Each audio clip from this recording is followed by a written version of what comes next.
3 Muslim students stole a sacred cross from their Christian college chapel, convinced they were defending God. But 48 hours later, all 3 collapsed at the exact same moment during Friday prayers. What happens when the God you've been fighting against proves he's been pursuing you all along? My name is Ibrahim and I am 21 years old. I stood in the basement prayer room of Riverside Community College on October 15, 2023, holding 3 power tools in my backpack and a plan that would change my life forever. The room smelled like old carpet and the cleaning supplies the janitors stored in the corner. 47 Muslim students filled the small space for our weekly meeting. Their voices bounced off the concrete walls as they talked and laughed. I was their president. They trusted me. They looked up to me. And I was about to lead them into something I believed was right, but would turn out to be the biggest mistake of my life.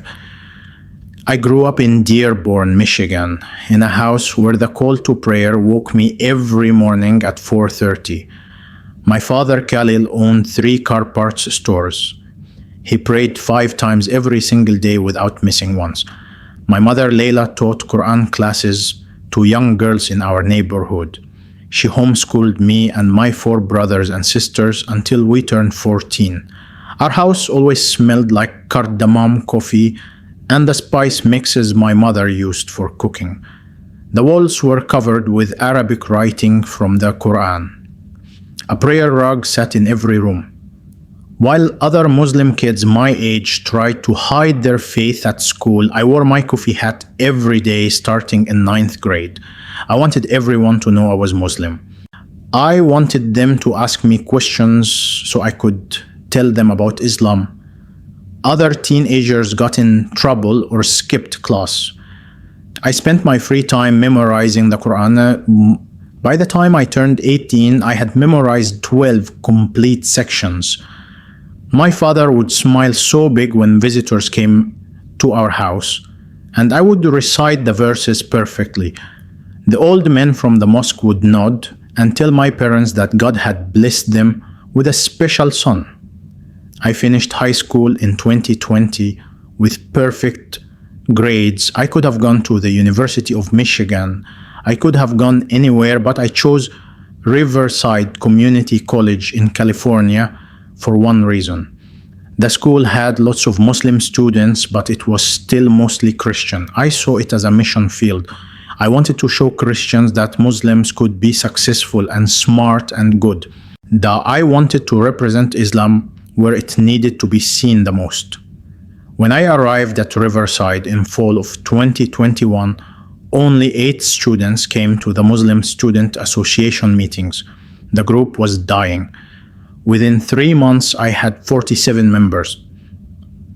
We got our own prayer room in the student center basement. We held Quran study groups every week. We organized events about Islam that students from across campus attended. I was not just a student, I was a warrior for my faith. My 2 best friends were Ahmed and Yusuf. Ahmed came from Egypt to study computer science. His father was a famous religious teacher in Cairo. Ahmed could debate anyone about Islam and win. He knew the Quran better than most adults.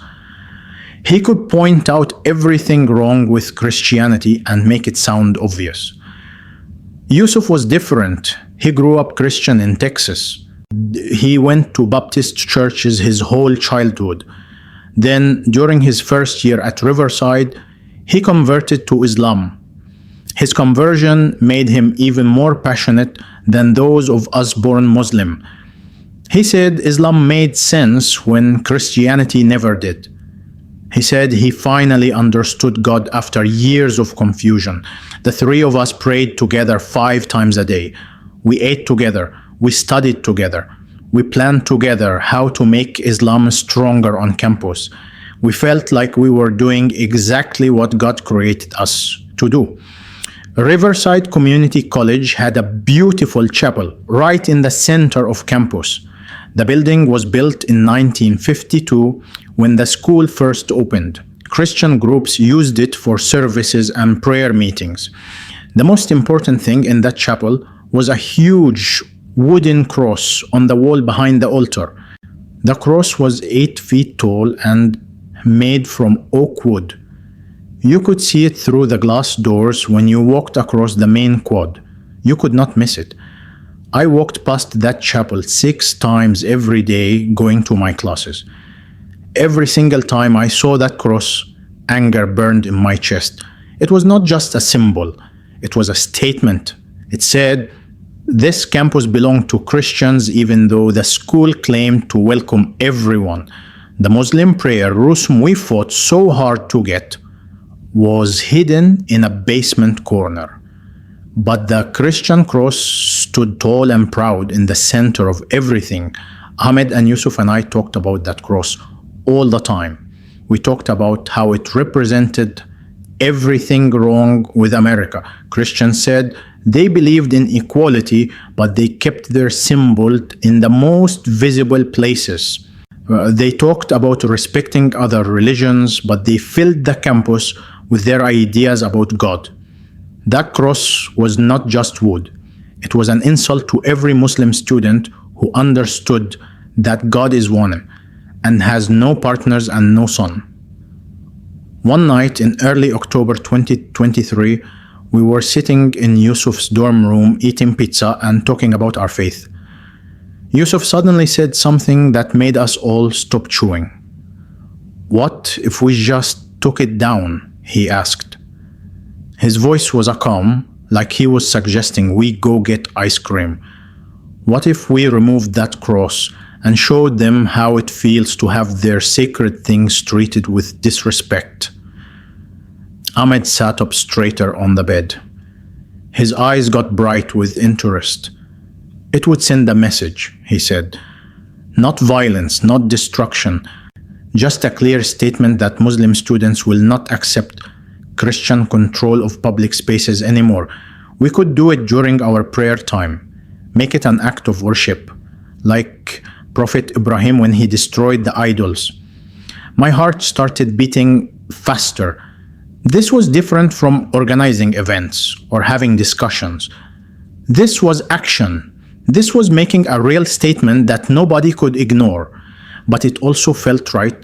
We would be defending the truth about God. We would be removing something that represented the biggest sin in Islam, saying that God has a son. We spent 2 weeks planning everything. We watched the chapel schedule and figured out when it would be empty. Ahmed bought tools from the hardware store. We decided we would hide the cross in our prayer room as a symbol of our commitment to pure faith. We told ourselves this was not stealing. This was defending God's truth. On October 15th, we met in our prayer room at noon to pray before our mission. We asked God to give us courage. We recited verses about God being one and having no partners. Yusuf led us in a prayer, asking God to accept our action as true worship. When we finished praying, we stood up and looked at each other. We were ready. The walk across campus felt long, even though it only took 5 minutes. The sun was bright and warm. Students sat on the grass studying. Some threw frisbees. Nobody paid attention to 3 Muslim students walking toward the chapel. We had every right to be there. It was a public building. The chapel door was unlocked. We walked inside, and the temperature dropped 10 degrees. The air smelled like old wood and candle wax. Sunlight came through the stained glass windows and made colored patterns on the floor. And there in front of us stood the cross. 8 feet of carved oak mounted to the wall with 4 thick bolts. Ahmed pulled the tools from his backpack. Yusuf stood by the door to watch for people. I walked up to the cross with Ahmed. My hands were shaking, but not from fear. I was shaking from excitement. We were about to do something bold for God. The cross was heavier than I expected when we pulled it free from the wall. Solid oak weighs a lot. We wrapped it in a blanket Ahmed brought and carried it out the side door. To anyone watching, we looked like students moving furniture. Nobody stopped us. Nobody even looked at us twice. We got the cross back to our prayer room in less than 15 minutes. We unwrapped it and stared at it leaning against our wall. Yusuf wanted to burn it. Ahmed wanted to keep it as a reminder. I said we should just store it safely and let our action speak for itself. We finally agreed to put it in our storage closet under a tarp. Then we prayed again. This time our prayer felt powerful. We had done something real. We had removed an idol. We had defended God's truth with action instead of just words. I felt proud. I felt righteous. I felt like a true servant of God. Have you ever been so sure you were doing the right thing that you never stopped to question if you might be completely wrong? That evening, email alerts started flooding every student's phone. The college administration sent an emergency message about the missing cross. They called it theft. They said it was a sacred symbol that had blessed the campus for over 70 years. They asked anyone with information to come forward. Campus security started investigating immediately. Ahmed and Yusuf and I sat in the student center cafeteria eating dinner when the emails came through. Students around us were reading the message and talking about it in shocked voices. Some Christian students were crying. Others looked angry. We kept our faces neutral and ate our food like we knew nothing. That night, I went back to my dorm room feeling satisfied. We had made our statement. We had shown that Muslim students would not accept Christian dominance. I expected to sleep well. Instead, I had the worst night of my life. The nightmares started as soon as I fell asleep. I dreamed about fire, huge flames that spread everywhere. I was trying to control the fire, but it kept growing. Books were burning. Pages were turning to ash. I woke up at 2 in the morning covered in sweat. My heart was pounding. My sheets were soaked. I got up and drank water and tried to calm down. When I fell asleep again, the nightmares came back even worse. This time, I saw the cross we had stolen. But in my dream, it was glowing with bright white light that hurt my eyes. A figure hung on the cross, but I could not see the face clearly. The figure turned to look at me. I woke up screaming. I did not sleep the rest of that night. I sat on my bed with the lights on, shaking and confused. I had never had nightmares like this in my entire life. The next morning, I felt sick. My head hurt with a pressure behind my eyes that made it hard to think. My stomach was upset and I could not eat breakfast. My hands shook when I tried to tie my shoes. I took medicine, but it did not help. When I met Ahmed and Yusuf for our noon prayer, I was shocked by what I saw. Ahmed looked terrible. His face was pale. Dark circles sat under his eyes. He said he had the same nightmares I did, fire and burning and the cross glowing with light. Yusuf looked even worse. He said he had not slept at all. Every time he closed his eyes, he saw things from his Christian past. His old church, his baptism, things he thought he had left behind when he converted to Islam. We tried to pray together, but we could barely stand up. Dizziness made the room spin. Our voices shook when we tried to recite the Arabic prayers. We had to sit down halfway through because we felt too weak. "This is just stress," Ahmed said. Now, his voice did not sound convinced. "We did something big. Our bodies are reacting to the tension. It will pass." But it did not pass. Over the next 2 days, we got sicker and sicker. My fever climbed to 101 degrees. The headaches became so bad I could not go to class. The nausea was constant. I could not keep any food down. I went to the campus health center. On October 17th, the doctor examined me completely. She took my blood. She checked my heart. She looked in my eyes and ears. She tested everything. When the results came back, she looked confused. "All your tests are normal," she said. "According to everything we can measure, you are perfectly healthy. But you clearly feel terrible. I have no medical explanation for your symptoms." Ahmed and Yusuf got the same results from their doctors. Perfect test results. Nothing medically wrong. But we all felt like we were dying. On October 18th, campus security called us into their office. They had reviewed security camera footage. They saw us entering and leaving the chapel at the exact time the cross disappeared. They had statements from other Muslim students who heard us talking about the cross in our meetings. The evidence was clear. I sat across from Dean Richardson in her office. She had always been kind to the Muslim Student Association. She had helped us get our prayer room. Now she looked disappointed in a way that hurt more than anger would have. "Ibrahim," she said quietly, "we know you took the cross. We have proof. I need you to tell me the truth." I was so sick and tired that I could not lie anymore. "Yes," I said, "we took it. We did not destroy it. It is safe in our prayer room." Like we thought it was wrong to have such a big Christian symbol on a public campus. We were trying to make a statement about equality.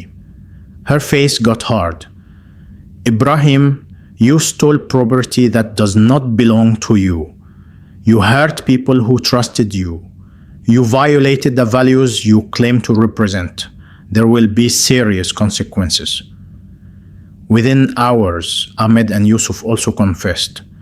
The college suspended us from all classes immediately. They banned us from campus except to get our belongings.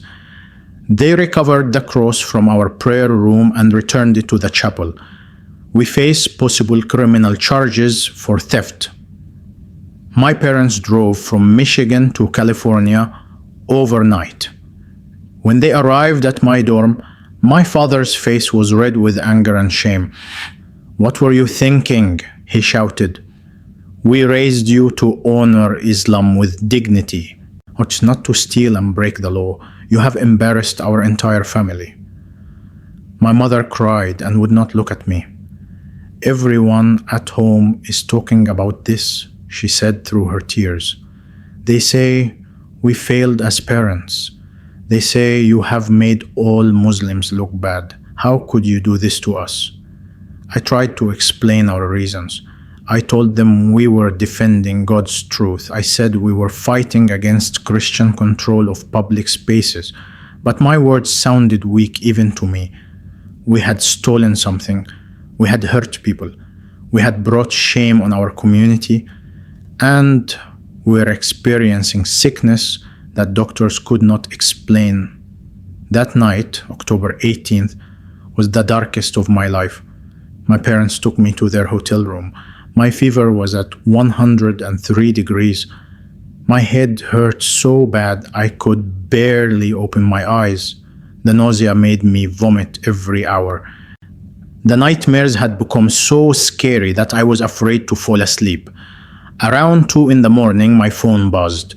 Ahmed and Yusuf both sent messages at the same time. They were experiencing the same crisis, unbearable sickness, terrifying dreams. A growing feeling that something beyond normal was happening to us. We agreed to meet at the mosque the next morning for Friday prayers. We hoped that gathering with other Muslims would bring relief.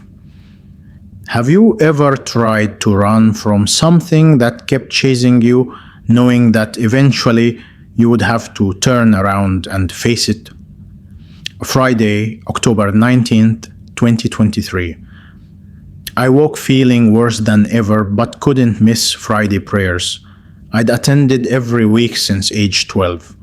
At 12:30, I met Ahmed and Yusuf outside the Islamic Center of Riverside. We all looked terrible. Ahmed had lost weight in 4 days, his face gaunt.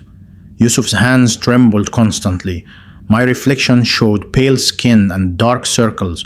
I'd aged 10 years in 4 days. We need to truly repent today, Ahmed said weakly. Whatever is happening, we need God's forgiveness and healing. Our intentions were pure. We were defending His truth. Yusuf whispered, I keep dreaming about Jesus, about my old church, like my Christian past is haunting me. Inside the mosque, people we'd known for years looked at us differently. News of our suspension had spread. Some showed sympathy, others disappointment. A few clear anger that we'd brought negative attention to Muslims. The Imam's sermon cut deep. He spoke about maintaining good character, about how Prophet Muhammad was known for trustworthiness. Every word felt like a knife. I thought I was defending Islam, but I damaged its reputation. When prayer began, I stood between Ahmed and Yusuf, as we had hundreds of times. But something felt wrong. The words felt heavy. Pressure built in my chest. My vision darkened at the edges. We moved into prostration, foreheads touching the prayer rug, the holiest moment of Muslim prayer. The instant my forehead touched the ground, everything changed. The pressure exploded into pain. Blinding white light filled my vision. I couldn't move, speak, or breathe. I felt myself falling. Nearby, 2 loud thuds, Ahmed and Yusuf collapsing too. Chaos erupted, shouting, screaming, running feet. But I was trapped, aware but unable to respond. Then suddenly I stood somewhere else. My body lay on the mosque floor, but I also stood in a space filled with gentle white light. A man in simple white robes stood before me. His presence radiated overwhelming love and power. I knew instantly this was Jesus Christ. Not Isa the prophet from Islam. This was Jesus, the one Christians worship as God. He looked at me with compassionate, sad eyes. His voice filled my mind. Ibrahim, why are you fighting against me? Why are you attacking those who worship me? I love you. I died for you. And you're running from the very salvation you need. I wanted to argue, to defend Islam. But in his presence, all my arguments vanished. I knew with absolute certainty I was standing before God Himself. The Trinity that Islam taught was impossible. The weight of my sin crushed me. I'd stolen a cross, the very instrument this God used to sacrifice Himself. I'd mocked history's greatest act of love while thinking I served God, when I was actually fighting Him. I'm sorry, I sobbed. I didn't know. Please forgive me. Jesus smiled, a smile containing more love than I'd ever felt. Ibrahim, I already forgave you before you asked. I forgave you when I died on that cross you stole. But I want you to know truth. I want you to experience freedom through grace instead of the burden of earning acceptance through religion. The vision ended abruptly. I gasped for air. Paramedics surrounded me. Ahmed and Yusuf were also awake, looking equally shocked. At Riverside Community Hospital, doctors ran every test, brain scans, heart monitors, blood work. They found nothing wrong. The mysterious sickness was completely gone. We were perfectly healthy with no explanation. In our shared room, Ahmed looked at us with desperate eyes. Did you see him? Did you see Jesus? Yusuf nodded, tears streaming. He was real. Everything I left behind when I converted to Islam was true. Jesus is real. He is God. And we've been fighting against Him while thinking we serve the true God. What would you do if the God you'd been taught to reject proved Himself undeniably, overwhelmingly real? We spent 6 hours in that hospital room comparing our experiences. Each of us had seen Jesus during our collapse, personal specific visions that addressed our individual doubts. The facts were undeniable. Jesus had appeared to all three of us simultaneously, proving his divine nature through supernatural power. I cannot go back to Islam, Yusuf said finally. Jesus himself just proved he is real. I must return to Christ whatever it costs. Ahmed struggled most. His father was a famous Egyptian religious teacher. If I leave Islam, I lose everything, my family, my safety. But how can I deny what I saw? I felt the same anguish. My parents were already devastated by my suspension. How could I tell them I was leaving Islam entirely? But I couldn't live a lie. I had encountered truth. I had seen God's face, and it was Jesus Christ. The hospital released us the next morning with no medical explanation. We went straight to the chapel we'd violated 5 days earlier. Father Thomas, the campus chaplain, was there. Instead of anger, his face showed compassion. I've been praying for you boys. You are welcome here. We knelt before the cross, not in Islamic prostration, but Christian repentance. Father Thomas laid hands on our heads and prayed, welcoming us into Christ's family. Well, I felt peace I'd never known in all my years as a Muslim. That evening, I called my parents and told them everything. My father's response was immediate. You are no longer my son. Do not contact us ever again. My mother sobbed. You are dead to me, dead to all of us. Ahmed and Yusuf faced similar rejections. At our disciplinary hearing, Father Thomas spoke for us, and the Christian community advocated for grace. We received 1 semester suspensions and community service, not expulsion or criminal charges. Their mercy reflected the very grace we'd encountered. During our suspension, we were baptized. As I went under the water and came up again, I felt born into completely new life. Are you willing to lose everything for truth, or will you cling to comfortable lies because the cost seems too high? Then 2 years have passed since Jesus Christ interrupted my life in October 2023. Now 23 and preparing to graduate from Riverside Community College, I face a completely different future than I imagined.